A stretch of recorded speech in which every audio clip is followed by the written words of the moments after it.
Hey, welcome everybody. It's time for another good word from God's Word. Today is from Matthew chapter 14, verses 22 through 33. So if you know what that is, I'm just going to tell you. It's where Jesus walks on water and where he pulls Peter out of the water.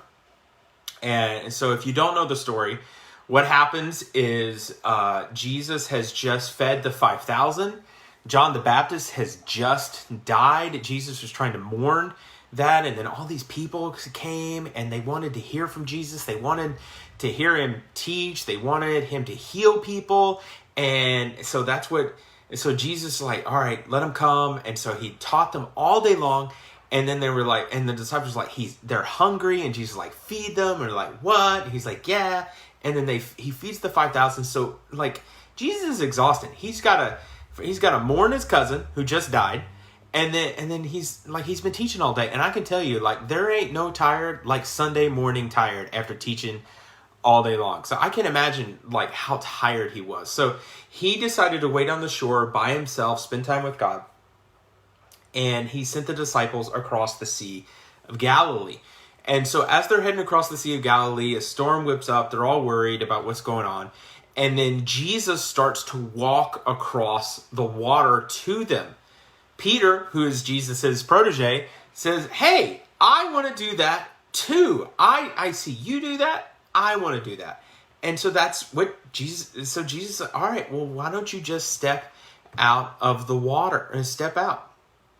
And he says, in verse 29, Jesus says, come. And then Peter got out of the boat, walked on the water, and came towards Jesus. But when he saw the wind, he was afraid. Peter was afraid and began to sink, and he cried out, Lord, save me. And immediately Jesus reached out his hand and caught him. And he said, you of little faith, why did you doubt? You see, there's so many times in our lives where we have to do things that take faith. We have to step out and follow where the Lord is leading us. And it's like, even if we want to go somewhere, God's like, yeah, come on, you can come with me. And then when we start stepping into that place, we get scared.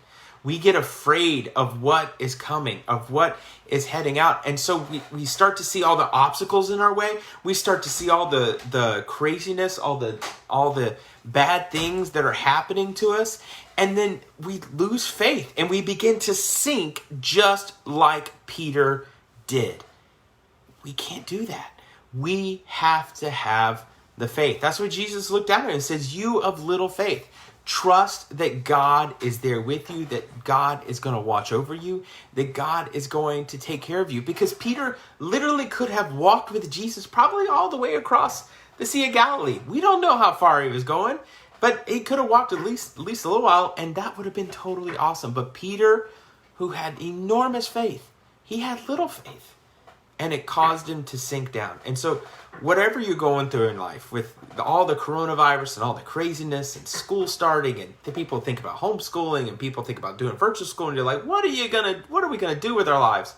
Just follow the path that you feel like the Lord has led you. And I'm going to tell you, as a person who's looked for, God, what is your will for my life? A lot of times he doesn't lay out the whole plan. I still don't know the whole plan, but I do know if I go to him and I ask him what to do next, he is faithful and good to show me what the next step is, what the next right choice is. And I hope that you can trust God just like I trust God, that he is going to see you through it. And that you won't be said, you have little faith, why did you have doubt? But that you have complete and total confidence in the Lord, and the Lord will see you through. So that's our good word from God's word today. Hope you all have a wonderful week, and we'll see you back here next time. Bye-bye.